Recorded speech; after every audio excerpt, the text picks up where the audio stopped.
জ্যোতি কথাগুলো বলে দৌড়ে বের হয়ে আসে। জ্যোতির মামা হাসি মুখে কল লাগায় ঘটককে, তারপর নানান কথা বলতে থাকে। হুট করে মানুষের জীবন বদলে যায়, যেটা আমরা কখনো কল্পনাও করিনি সেটাই হয়ে যায়। পর মানুষকে আপন করে নিতে হয়, যদি কখনো ভাবতেও পারেনি তার জীবন হুট করে এমন বদল ঘটে যাবে। এক অদৃশ্য শিকলে নিজের জীবনে বাধা পড়বে। পরের দিনই কয়েকজন লোক মিলে তাকে দেখতে আসে। যদি ওনাদের সামনে গেলেও চোখ তুলে কারোর দিকে তাকায়নি, শুধু যা যা জিজ্ঞাসা করেছে তার উত্তর দিয়েছে। এর মধ্যে একজনের সাথে শুধু আলাদা করে একটু কথা হয়েছে, ইরহানের দাদি। কথা বলে যা বুঝলো মহিলা অনেক মিশুক আর ভালো। 2 দিন পরই জ্যোতির আখত হয়ে যায়। ছেলেকে এক নজর দেখেও নি সে। জ্যোতির মামা বলেছিল দেখার জন্য, জ্যোতি দেখেনি। দেখেই বা কী করবে, পছন্দ না হলেও বলতে পারবে না মামা যে পছন্দ করেছে। মামাকে সে কষ্ট দিতে পারবে না, তাই না দেখাই ভালো।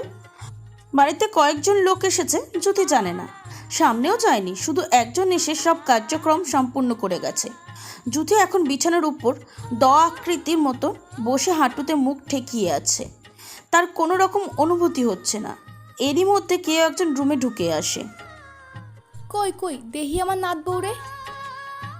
জ্যোতি তাড়াতাড়ি ঠিক করে বসে মাথায় শাড়ি আঁচল টেনে দেয়। কি রে নাত বউ, এমন বড় কোমরে দিয়ে কি হবে? আমার নাতিটা তো কাছে নাই, এত লজ্জা পেতে হবে না। জ্যোতি মুখ তুলে তাকায়, এটা ইরহানের দাদি, ওই দিন তাকে দেখতে এসেছিল। এখন এমন করে থাকতে হবে না তোকে নাত বউ, আমার নাতি আসলে তারপর থাকিস কেমন? কথাটা বলে জ্যোতির হাত ধরে জ্যোতি কথা শুনে মুখ নিচে নামিয়ে ফেলে। আরে আরে, লজ্জা পাচ্ছিস নাকি? এখনই সব লজ্জা পেয়ে সব লজ্জা শেষ করে ফেলে চলবে? আমার নাতির সামনে পাওয়ার জন্য তো কিছু বাঁচিয়ে রাখ। জ্যোতি হাত খুঁজতে খুঁজতে মনে মনে বলে, লজ্জা পাচ্ছে কে? আমি তো লজ্জা পাওয়ার অভিনয় করছি নতুন বউ বলে। মুখে বলে, কি যে বলেন না আপনি দাদি। আমার নাতির ফোন নাম্বার আছে নিল নাত বউ তোর কাছে? জ্যোতি মাথা নাড়িয়ে না বোঝায়। দাদি কাকে যেন ডেকে এনে জ্যোতির ফোনে নাম্বার সেভ করে দেয়। তারপর খাওয়া দাওয়া আরও কিছু সময় কথা বলে ওনারা চলে যায়। জ্যোতি হাঁপ ছেড়ে বাঁচে, তাড়াতাড়ি শাড়ি বদলে বিছানায় এসে শোয়। এত সময় সংসেজে ছিল, শাড়ি পরে কি গরম যে লাগতেছিল, আহা এখন কি শান্তি। এর মধ্যে জ্যোতির ফোনটা বেজে ওঠে। এই সময় কে কল করেছে ভেবেই চোখ মুখ কুঁচকে ফেলে জ্যোতি। অলস ভঙ্গিতে ফোনটা হাতে তুলে নিয়ে দেখে বিদেশি নাম্বার। জ্যোতি হাতে ফোনটা নিয়ে ফোনের দিকে তাকিয়ে বসে আছে। মনে মনে ভাবছে হয়তো ওর না দেখা বরমহাশয়ই কলটা দিয়েছে। জ্যোতি কল রিসিভ করবে কি করবে না এটা ভেবে পাচ্ছে না, কেমন একটা দ্বিধা কাজ করছে। ইরহান নামের লোকটা এখন জ্যোতির কাছে অপরিচিত, অতি আপনজন। কল বেজেই চলেছে কিন্তু জ্যোতি রিসিভ করছে না। রিসিভ করতে গিয়ে ও আঙুল সরিয়ে নিচ্ছে। কি জিজ্ঞাসা করতে পারে ভাবতে থাকে আর মনে মনে কথা সাজাতে থাকে। এর মধ্যে 2বার কল বাজতে বাজতে কেটে যায়, 3য়বারের মতন বেজে ওঠে। এবার জ্যোতি তাড়াতাড়ি করে রিসিভ করতে গিয়ে কল কেটে দেয় ভুলে। জ্যোতি মাথায় হাত দিয়ে বলে, হায় হায় জ্যোতি, তুই এসব কি শুরু করলি? লোকটা কি ভাববে? আবারও কল আসে। এবার জ্যোতি খুব সাবধানে কল রিসিভ করে কানে ধরে। ওপর পাশ থেকে কেউ গম্ভীর পুরুষালী কণ্ঠে সালাম দেয়। কণ্ঠস্বর শুনে জ্যোতির বুকের ধুকপোকানি বেড়ে যায়। দাঁত দিয়ে নখ কামড়াতে কামড়াতে আস্তে করে বলে, সালাম তো আমার আগে দেওয়া উচিত ছিল। লোকটা কি ভাববে? জ্যোতি সালামের জবাব দিয়ে চুপ করে যায়। ইরহান এবার গলা খ্যাকারি দিয়ে বলে, ঘুমিয়ে গিয়েছিলেন নাকি? না ও আচ্ছা, আমি ভাবলাম ঘুমিয়ে গেছেন এজন্য কল রিসিভ করছিলেন না। না ঘুমাইনি। আমি কি শেষমেশ তোতলা বউ বিয়ে করলাম? ইরহানের এমন ধারা কথায় জ্যোতি ভ্রু কুচকিয়ে ফেলে। লোকটা তার সাথে মজা নিচ্ছে, কেমন বদ। সে তো একটু ঘাবড়ে আছে বলে কথা জড়িয়ে গিয়েছিল, তাই বলে লোকটা তাকে তোতলা বলবে? নিজেকে সামলে তবুও জ্যোতি বলে ওঠে, আমি মোটেও তোতলা না। ও আচ্ছা, আমি তো ভয় পেয়ে গিয়েছিলাম। খাওয়া দাওয়া করেছেন ম্যাডাম? না এখনও করেননি নাকি স্বামীর বাড়ির খাবার খেতে পারেননি বলে সেই আফসোসে আজ উপোস দিয়েছেন কোনটা? কথাগুলো বলেই ফোনের অপর পাশে ইরহান মিটিমিটিয়ে হাসে। নিশ্চয় এখন তার সদ্য বিয়ে করা বউ ভরকে গেছে আর তাকে নির্লজ্জ বলে আখ্যায়িত করে ফেলেছে। ভারী বদ্দ লোকটা, প্রথম আলাপে কেউ এসব কথা বলে? এমনিতেই কথা বলতে কেমন কেমন লাগছে, তার উপর আবার মজা নিচ্ছে লোকটা। বয়েই গেছে আপনার বাড়ির খাবারের জন্য না খেয়ে থাকতে। কথাটা বলে যদি কল কেটে দেয়। কল কেটে যদি সোজা হয়ে শুয়ে উপরের দিকে তাকিয়ে ভাবে তার জীবন বদলে গেছে হুট করে, সে এখন একজনের বউ হয়ে গেছে। এর মধ্যে জ্যোতির ফোনে মেসেজ আসে। ম্যাডাম মনে হয় আমার সাথে কথা বলতে আনইজি ফিল করছে। ব্যাপার না, এটাই স্বাভাবিক। কথা বলতে না পারলে মেসেজ করে না হয় ফ্রি হলেন। এখন আপনার ফেসবুক আইডি বা ইমো দিলে ভালো হতো। আপনার এই নাম্বারে মনে হয় ইমো নেই, এই জন্য নাম্বার সেভ করার পরও আসে না। জ্যোতি ইরানের মেসেজ পেয়ে তাড়াতাড়ি সোজা হয়ে বসে। এখন কিছুতেই লোকটাকে ফেসবুকের আইডি দেওয়া যাবে না, লোকটা নয়তো আরও মজা নেবে। ফেসবুক আইডিতে দিনে সে কত হাসির চোখ পোস্ট করে, এসব দেখলে লোকটা তাকে পাগল ভাববে। 2 দিন আগেও একটা পোস্ট দিয়েছিল, ইমুর অপর নাম স্বামী বিদেশে। এখন যদি ইরান এটা দেখে, ছি কি ভাববে। পোস্ট সে ডিলিটও করবে না। এই পোস্ট কত কত হাহা রিয়েক্ট পড়েছে অন্যান্য পোস্টের তুলনায়। তাই তাড়াতাড়ি করে গিয়ে ইমো ইনস্টল দেয়, নাম্বার দিয়ে ইমো সেট করে।